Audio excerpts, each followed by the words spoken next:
오늘도 사연살롱을 찾아주셔서 감사합니다.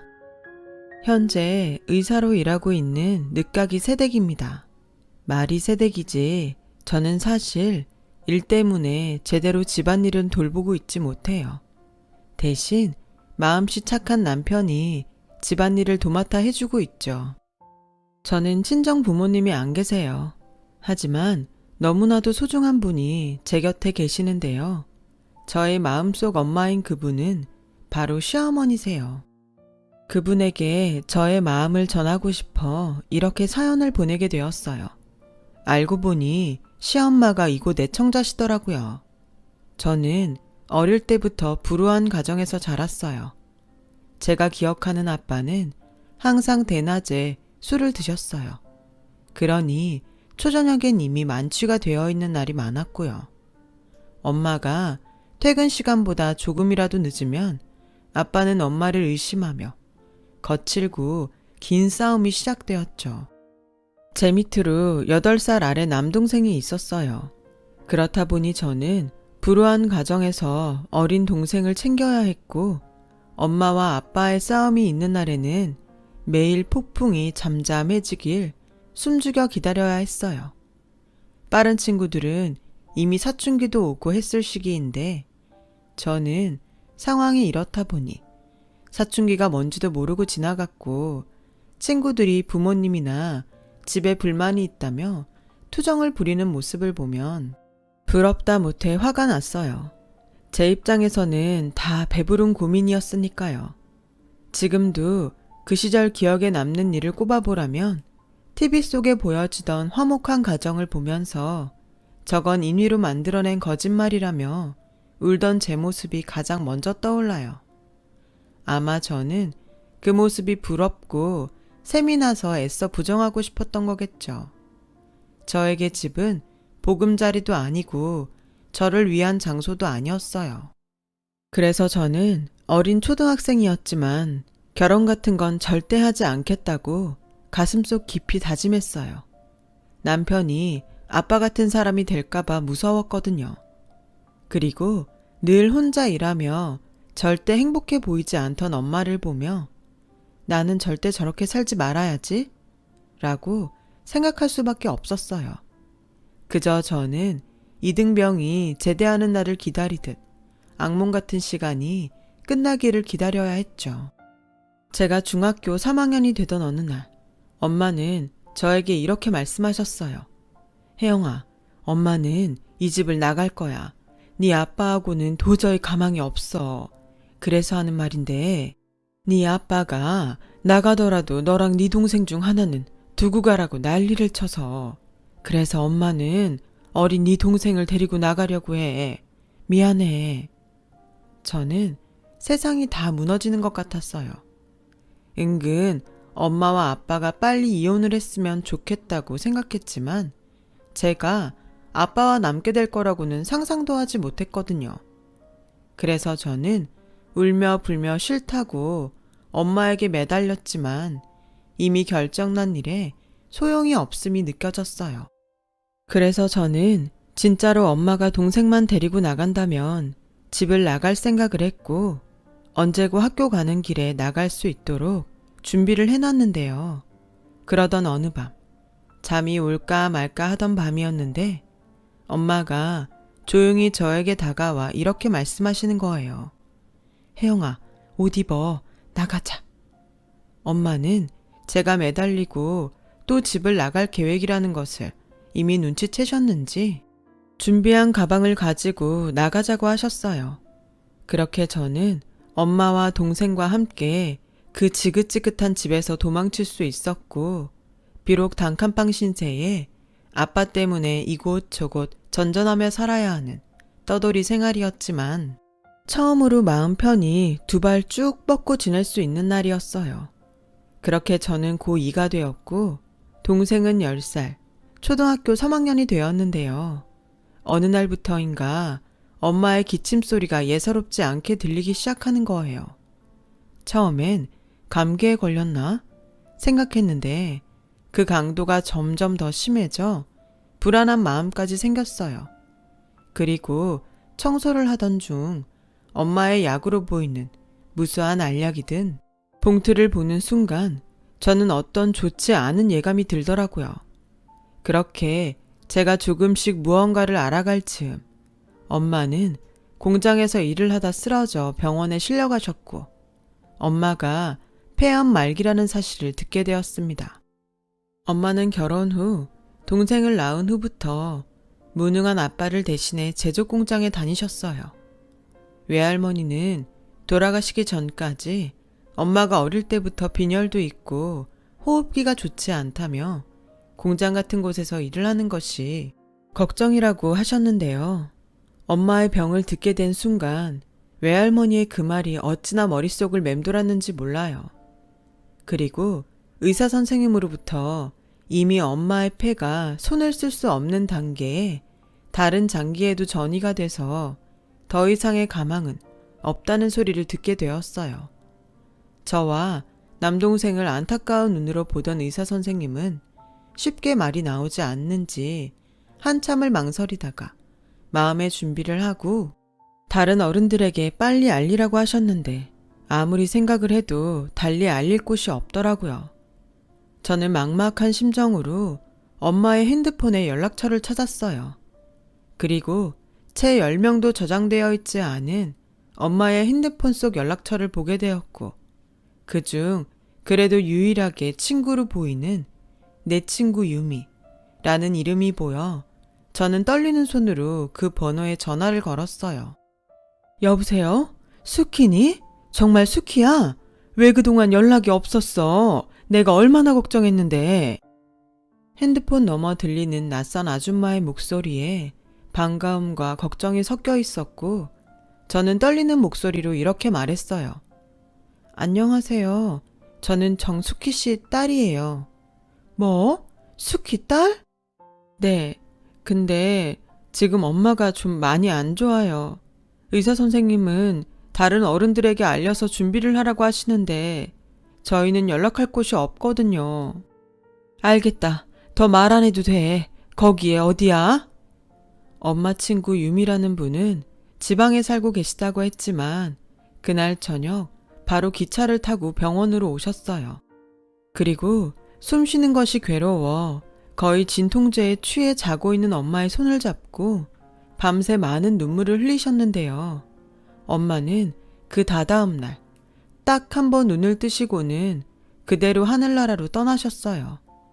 저는 그때 정신이 없어서 저도 그렇고 동생도 학교에 보내지 못한 채 엄마의 마지막을 지켜야 했어요.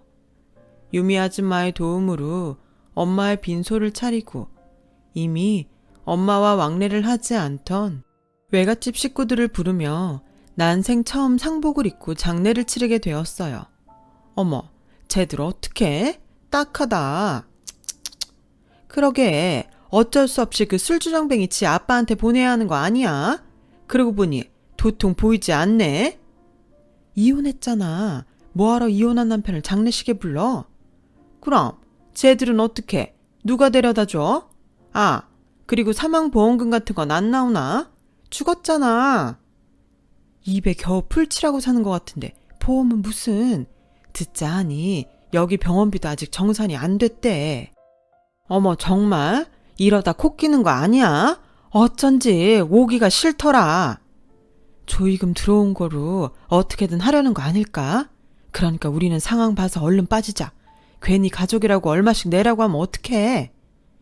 저는 제 귀에 또렷이 들리는 대화들에 가시방석에 앉아있는 것 같았어요.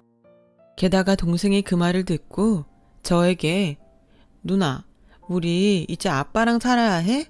아빠가 우리 도망 나왔다고 괴롭히면 어떡하지? 라고 울면서 걱정하는데 그 순간 배려라고는 없는 가족 혹은 친척이라는 그 사람들이 참 밉더라고요. 그런데 그때 어떤 희망의 목소리가 들려왔어요. 저기요, 그런 소리는 나가서 하실래요? 여기 영정사진에 아직 애들 엄마가 있고 애들이 다 듣고 있어요. 어머, 별꼴이야? 누군데 오지랖이에요? 저 수키 친구예요. 제일 친한 친구. 아, 대구로 시집갔다는 그 친구? 아주 우정이 눈물 나네. 우린 가족이에요. 남겨진 애들 걱정하는데 뭐가 잘못됐어요? 괜히 가족 일에 끼지 말고 육개장이나 먹고 돌아가요. 유미 아줌마가 나서자 외숙모들은 목에 핏대를 세우며 싸우기 시작했고, 저는 그때 무슨 정신이었는지 저도 모르게 그 싸움판에 끼어서 더 큰 목소리로 이렇게 말했어요.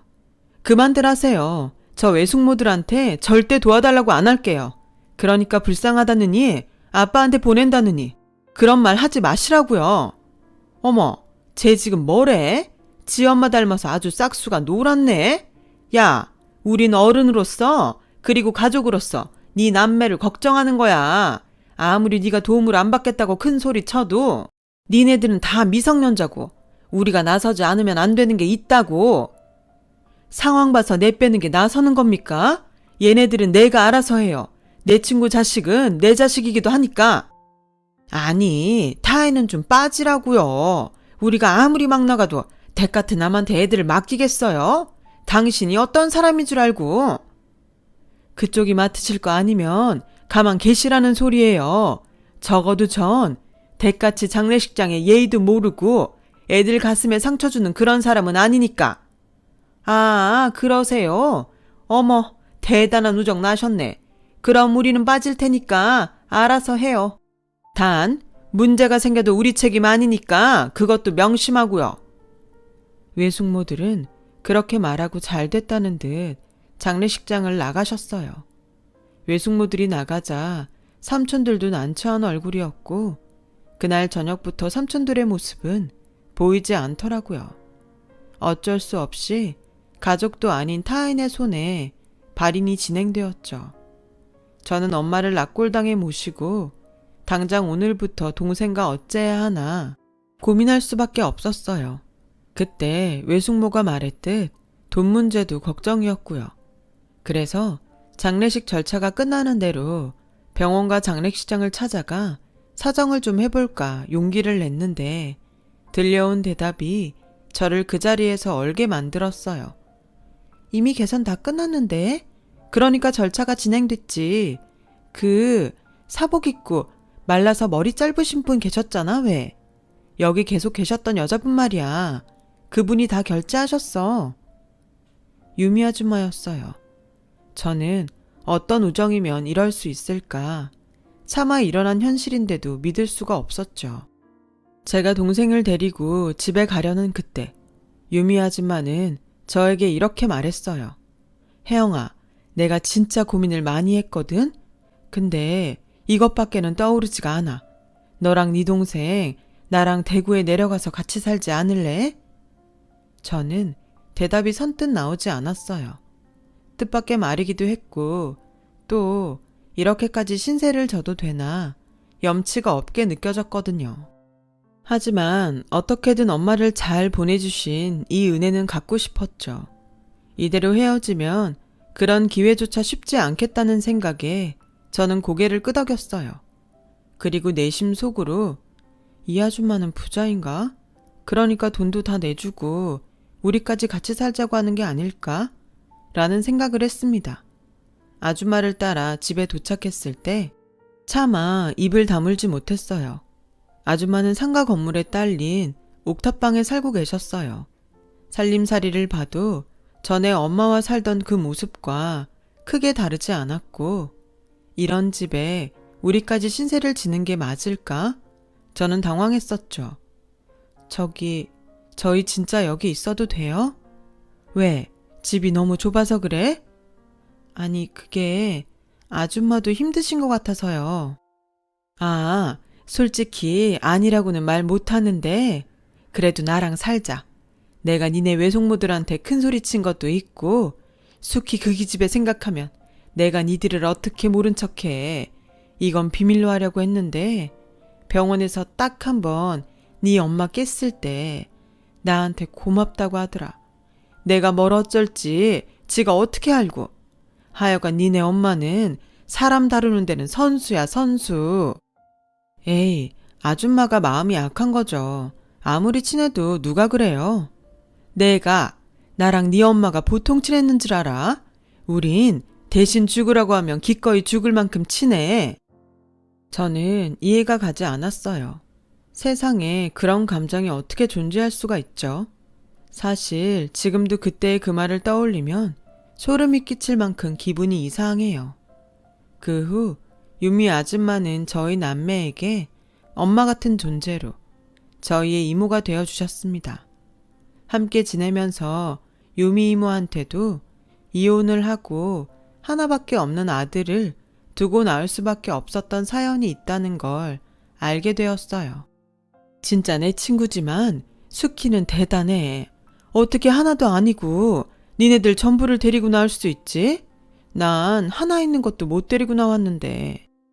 제가 매달렸어요. 아빠랑 절대 둘이 살고 싶지 않았거든요. 근데 이모는 남편이 알코올 중독자도 아니고 직업도 있었다면서요.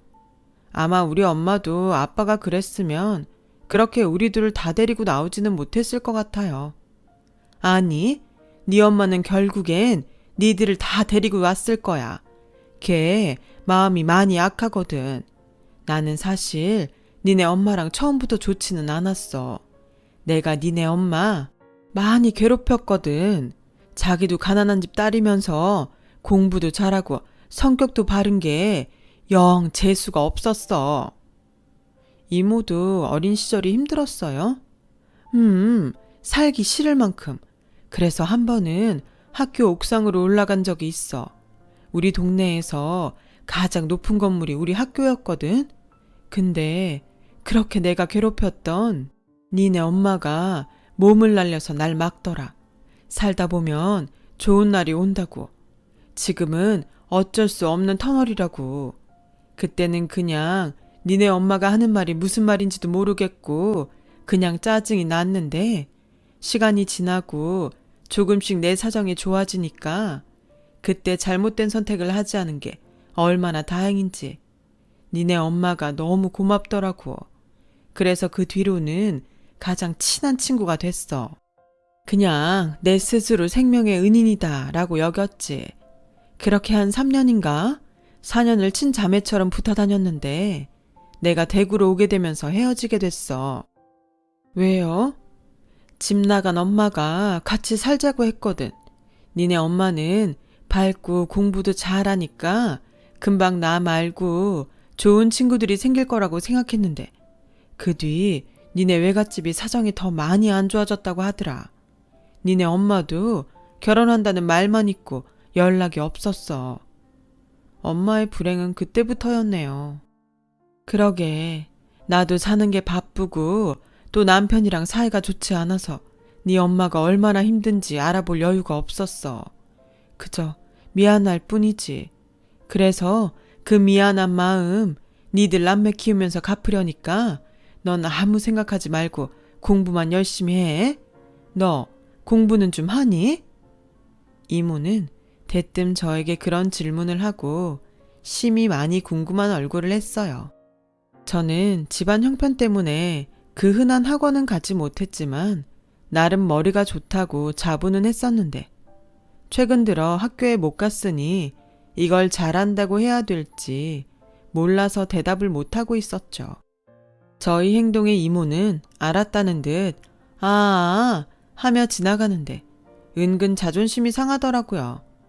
좀 해요, 공부. 그래? 정말?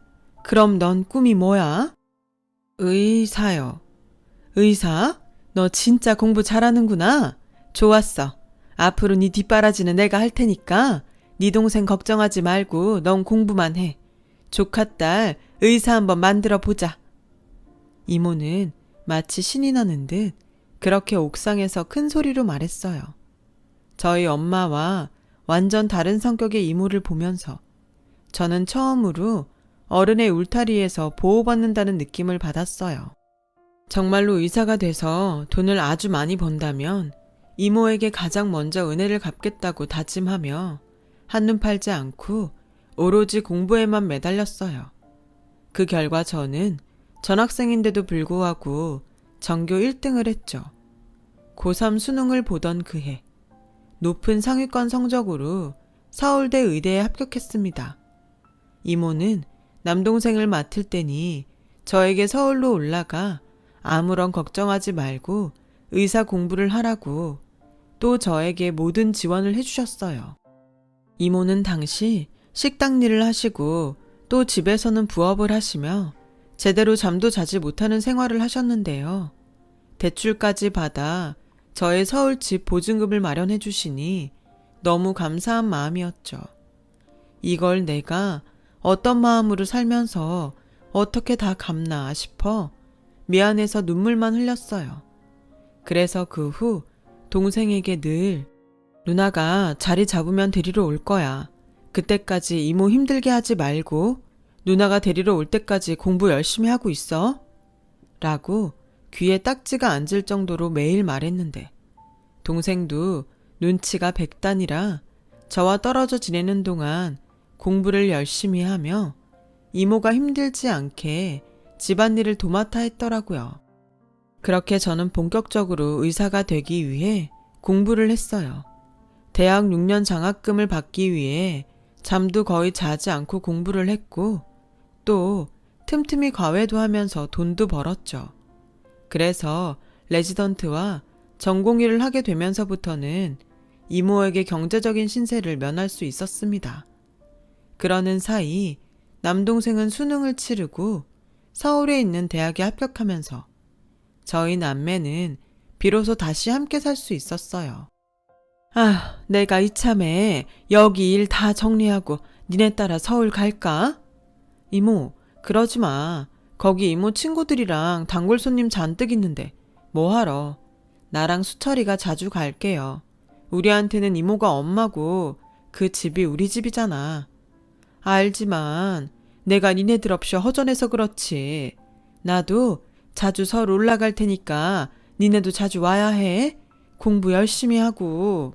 돈 필요하면 망설이지 말고 말하고. 알았지? 알았어. 이제 이모도 좀 쉬면서 지내. 나 전문의 따면 매달 생활비 보낼 테니까. 그리고 이거 받아 이모. 웬 반지야? 네가 돈이 어딨어서? 벌었지. 나 과외하잖아. 돈 많이 받아. 이모한테 고마워서 이런 반지 하나 해주고 싶었어. 남들은 반지 하나 정도는 끼고 다니던데 이모는 하나도 없잖아. 야, 식당 일 하면서 반지 끼는 건 오바지. 그래도 뭐 네가 준 거니까 내가 목숨처럼 소중하게 여길게. 그놈의 목숨. 가만 보면 우리 이모는 목숨이 너무 많아. 됐고 잃어버리면 또 사줄 테니까 맡기고 다녀. 알겠지? 그래, 알았어. 아, 좋다. 이모가 조카딸 덕에 결혼할 때도 못 받은 반지를 다 받아본다. 저 먼 우주만큼 너무 좋아. 우리 이모 이렇게 금붙이 좋아하는 사람인 줄 알았음. 진작에 하나 사줄걸. 우리 간다. 이모도 밥 잘 챙겨 먹고 건강 잘 챙겨. 알았지? 그렇게 저희 남매는 서울에, 이모는 대구에 남게 되었어요. 그런데요, 처음 헤어질 때는 당연히 자주 볼 수 있을 거라고 생각했는데 저도 그렇고 동생도 각자 살기 바빠지니 그럴 여유라는 것이 쉽게 생기지 않았어요. 마음은 항상 죄송한데 또 시간이 되지 않으니 절대 멀어질 일이 없다 여겼던 관계도 많이 해이해졌고 제가 또 국시를 준비하면서 이모와 연락이 끊기게 되었어요. 이모가 저희 남매에게 말도 하지 않고 연락처는 물론이고 이사를 했더라고요. 저와 동생은 당신을 잘 찾아오지 않는 우리를 괘씸하게 생각하고 완전히 인연을 끊으셨나 보다 라고 생각했습니다. 며칠 후 대구를 다녀온 동생에게서 이런 말을 듣게 되었어요. 이모 아들이 찾아왔었대. 같이 살자고. 우리는 남이고 거긴 아들이니까 당연하지. 우리도 바쁘다고 잘 못 내려갔잖아. 내가 이모여도 우리보다는 아들 따라가고 싶지. 저도 동생의 말에 동의했어요. 다만 아직 은혜를 갚지 못했는데 이렇게 소식 하나 닿을 수 없게 되었다는 것이 마음이 아팠어요. 너무 죄송해서요. 그래도 언제고 살면서 만나는 일이 생긴다면 그때 한꺼번에 모든 것을 다 갚자 하는 마음은 여전했고 저도 그렇고 동생은 정말 있는 힘껏 열심히 살았어요. 그래서 저는 그 마음으로 공부한 끝에 국시를 패스했죠. 의사 면허를 취득할 수 있게 되었는데요. 그 후에 본격적으로 전문의가 되니 그건 또 그거대로 정신이 없더라고요. 제가 생각한 의사 생활은 멋진 모습 그 자체였는데 이건 늘 수면 부족의 연속이었어요. 그렇게 전문의로서 2년 정도 지났을 때 저는 생각지도 않았던 인연을 병원 응급실에서 만나게 되었는데요. 그게 바로 지금 저의 남편이에요. 남편이 응급실에 실려온 경위는 길거리에서 묻지마 폭행을 저지른 건장한 남자와의 몸싸움이었어요. 게다가 깊게는 아니지만 당시 남편은 가슴 쪽에 큰 상처가 생겨 구급차에 실려왔고 저는 그때 하필이면 당직이라 남편의 수술을 맡게 되었어요. 다행히 중요 장기 손상은 없어서 큰 걱정은 없었지만 출혈이 꽤 있었거든요. 긴장을 했었더랬는데 평소 운동을 하던 사람이라 그런지 수술 후 회복이 다른 환자에 비해 빨라서 다행이었어요. 근데 이 남자가 자기 수술을 맡았던 제가 자신의 생명의 은인이라며 퇴원 후에도 종종 병원에 들러 케이크니 치킨이니 이런 걸 주고 가는데 규정상 그러면 안 된다고 아무리 거절을 해도 이 남자가 참 말을 듣지 않았어요. 그냥 친구가 주고 갔다고 해요. 뭐 이참에 남자친구라고 해도 되고. 뭐라고요? 제가 물어보니까 선생님 애인 없다고 하시던데요. 제가 무조건 선생님 마음에 들도록 100% 맞출게요. 처음엔 뭐 이런 사람이 다 있나 했어요. 그런데 그렇게 1년 정도 남편이 병원에 들러 병원 식구들을 챙기고 또 제가 부담을 가질까봐 있는 듯 없는 듯 챙기는데 마음이 가더라고요. 연애나 결혼은 제 인생에 없다고 생각했거든요. 생각은 그랬지만 저도 사람이라 솔직히 외로웠어요. 당시 남동생은 학교에 다니다 군복무 중이었는데 이모도 없고 동생도 없으니 허전하고 불안하고 외로웠나 봐요. 그래서 저는 남편과 연애를 시작했고 저희 불우했던 가정사와 또 저 못지않게 불우했던 남편의 가정사가 겹치면서 서로를 위하고 챙기게 되었어요. 마음이 통하는 친구. 남녀를 떠나 저희는 세상에서 가장 특별하고 가까운 친구가 되기로 약속했죠. 남편의 정체를 아는 병원 식구들은 이제 결혼해야 하는 거 아니냐고 너스레를 떨었는데요. 정작 남편은 결혼에 대해 어떤 말도 하지 않더군요. 그래서 한 번은 제가 먼저 대수롭지 않게 말했어요. 그냥 궁금해서 묻는 건데 자기는 나랑 결혼까지 생각해? 물론 내가 지금 하고 싶다는 건 아니고 그냥 자기가 어떤 생각하는지 알고 싶어서. 당연히 생각하지. 뭐? 그럼 왜 여태 아무 말도 안 했어? 그게 사실은 있잖아. 내가 자기한테 말을 안 한 게 있어. 자기한테 부담 주고 싶지 않아서 숨겼는데 엄마가 폐암으로 오늘 내일 하시거든. 아무래도 결혼은 큰 일을 치르고 나서 생각해야 될 것 같아서 일부러 말 안 했어. 저는 남편의 말에 속이 상했어요. 여자친구가 의사인데 숨길 걸 숨겨야죠. 그런데 듣자 하니 다른 의사도 더 이상의 치료가 무의미하다며 포기한 상태라고 하더군요.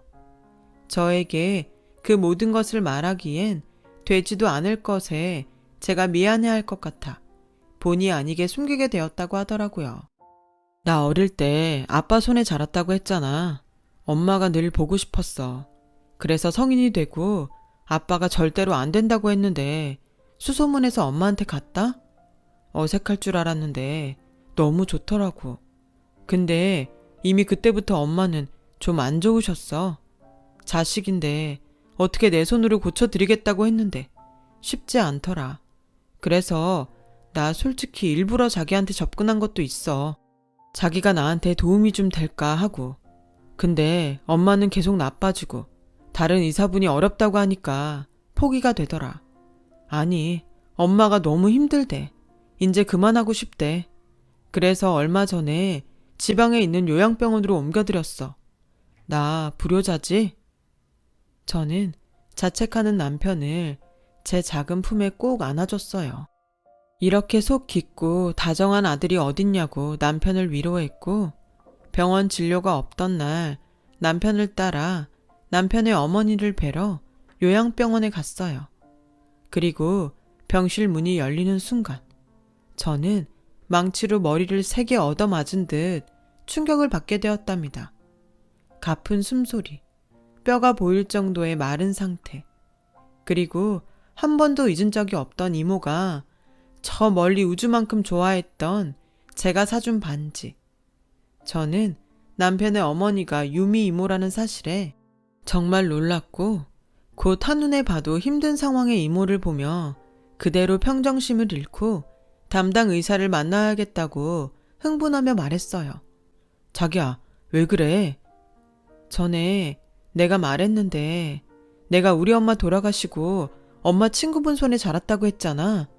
그 사람이 당신 어머니셔. 뭐? 난 그냥 우리가 괘씸해서 아들 따라간 줄 알았는데 이미 그때부터 아프셨던 거야? 그때는 이 정도까지는 아니었지만, 근데 혼자 사는 것처럼 보였는데 엄마가 계속 다른 데 가서 살자고 하시는 거야. 내가 왜냐고 물어보니까 조카가 알면 안 된다고 했는데, 그럼 그 조카가 저와 남동생이었던 것을 저는 한참이 지나서야 알게 되었어요. 이모는 혹여 저희 남매에게 짐이 될까 스스로 자취를 감췄고, 어리석게 저희 남매는 아들이 나타나 괘씸한 우리를 버리고 아들을 따라갔다고 여겼으니 불효자는 남편이 아니라 저와 제 동생이었습니다. 저는 그 후 이모의 주치의를 만났고, 참 아이러니하게도 저희 엄마와 똑같은 상태임을 확인할 수 있었어요. 하지만 그때와 지금은 달랐죠. 저는 엄마 때문에 호흡기 내과 전문의가 되었기에 이모의 병을 맡을 수 있었어요. 완치는 몰라도 포기하기엔 제가 너무 간절했기에 저는 이모의 주치의를 설득해 이모를 제가 일하는 병원으로 옮겼어요. 그리고 가족을 살린다는 마음으로 제 모든 것을 걸었습니다. 저는 이모의 어쩌면 마지막이 될 수술을 진행했어요. 남편조차 결정이 쉽지 않았던 수술이었죠. 하지만 저는 이상하게도 자신이 있더라고요. 마치 돌아가신 엄마가 도와줄 거라는 이상한 믿음이 생기면서요. 정말 수술은 걱정했던 것과 달리 아주 잘 끝날 수 있었어요. 그리고 며칠 후 이모는 의식을 회복했어요. 이모는 우는 당신의 아들을 알아보고 괜찮다고 토닥이는데, 이윽고 저의 얼굴을 본 순간 입꼬리를 심하게 떠시고는 저에게 오라며 손짓하시더라고요. 저와 남편은 그렇게 엄마 그리고 이모의 품에 안겨 한참을 울었어요. 그리고 이모의 소식을 들은 남동생까지 모여 저희는 매일 가족이라는 이름으로 이모의 병실에 머물렀어요. 이윽고 저는 결혼식은 나중으로 미루고 남편과 혼인신고를 먼저 하게 됐어요. 결혼식은 시어머니가 회복되면 정식으로 하기로 하고요. 그리고 남편이 지내는 곳에서 일단 신혼살림을 먼저 차렸는데, 저는 거의 병원에 살다시피 하고 또 진료가 없는 날엔 이모의 병실에 있는 경우가 많아 남편이 조금 서운해 하더라고요.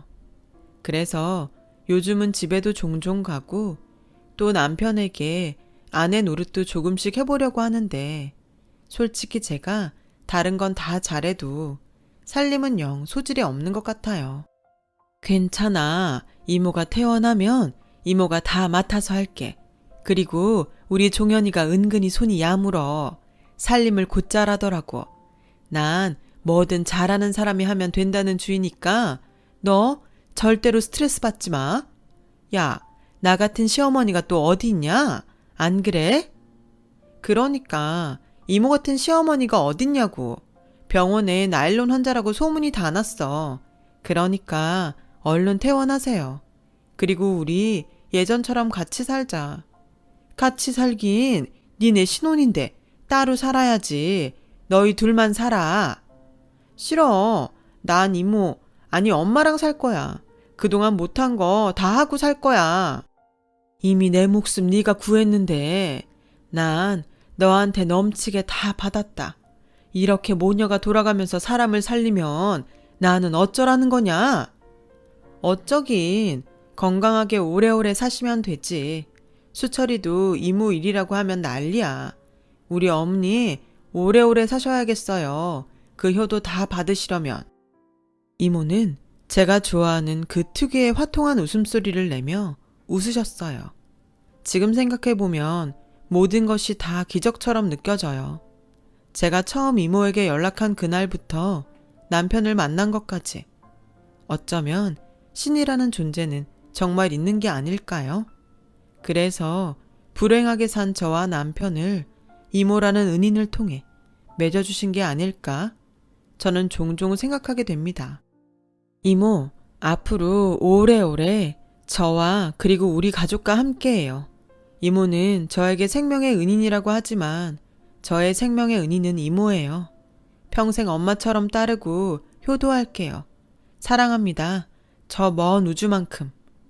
지금까지 제 사연 들어주셔서 감사합니다.